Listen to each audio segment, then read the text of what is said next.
I'm Stephen Monteith, and I'm here to recommend movie musicals.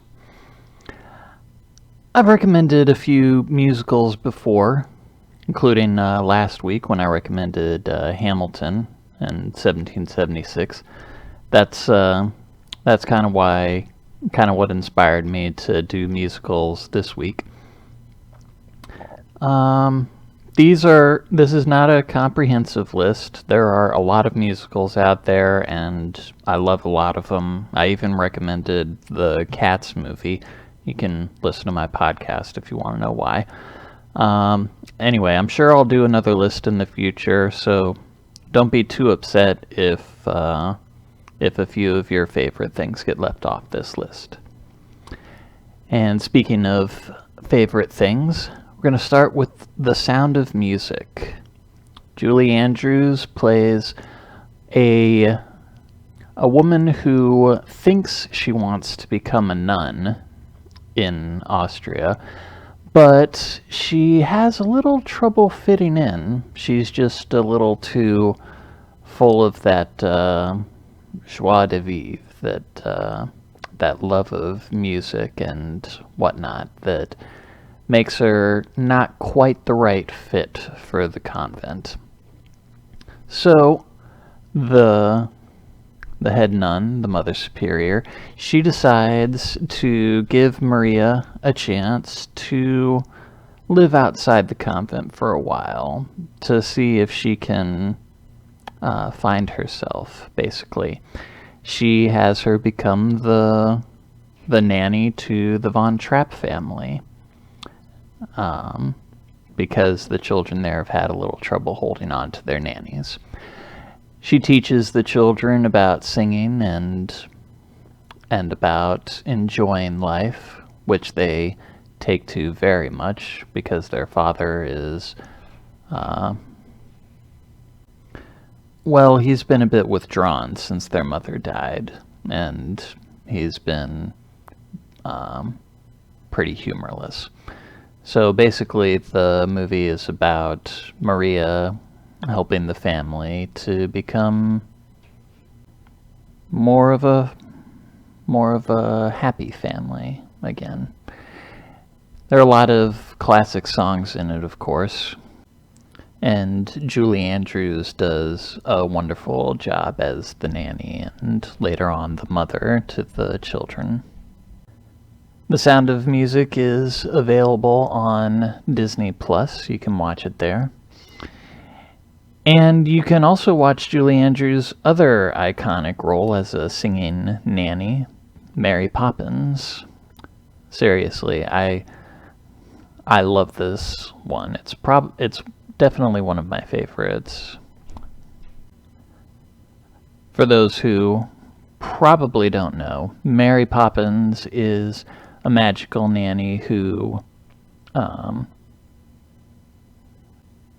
watches over the bank's children, Jane and Michael, and helps them connect with their father as well. It's sort of similar to The Sound of Music, but there's no romance angle unless you want to read something into Mary Poppins' relationship with Bert, played by the inimitable Dick Van Dyke. But mostly it's just a fun family movie. A lot of laughs, a lot of singing and whatnot. They did a sequel to it just a couple of years ago, starring this time starring Emily Blunt as Mary Poppins and Lin-Manuel Miranda as a character named Jack, who fills in for Bert. And Mary Poppins Returns is actually not on Disney+, but you can still watch it on Netflix, and you can rent it on various other streaming services. Not sure why it's not on Disney+. I'm sure it'll be there someday, though.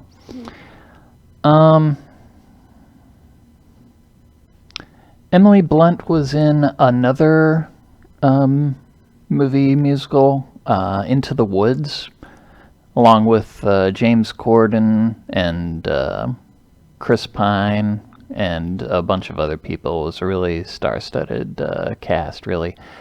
And this movie adapted the stage production, just like The Sound of Music did. It was adapted from a theater production into a movie, and this is it's a good movie. I like it,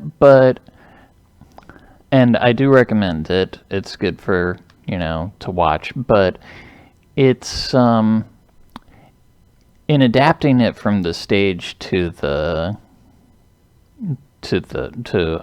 a movie, it lost a lot of musical numbers and plot lines. They scrunched it down to just 2 hours, and because of the nature of it, the story is about having a bunch of different fairy tale characters like Red Riding Hood, Jack and the Beanstalk, Cinderella. They all meet basically, and they have a bunch of their storylines cross over with each other, and it's all done very well. But in the original stage play, the second half is all about how all of that sort of comes crashing down on them, and it takes on a much darker tone. They preserve some of that for the movie, but not a whole lot of it. You can watch this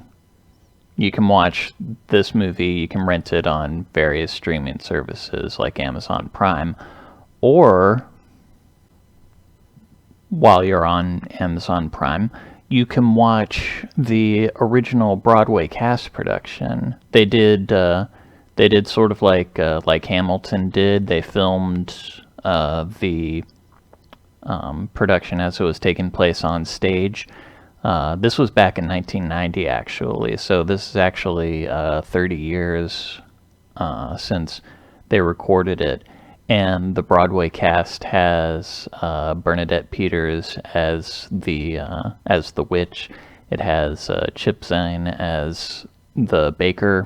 A lot of really great performances, and it preserves the, like I said, the original intent of the play, which is to show what happens after Happily Ever After.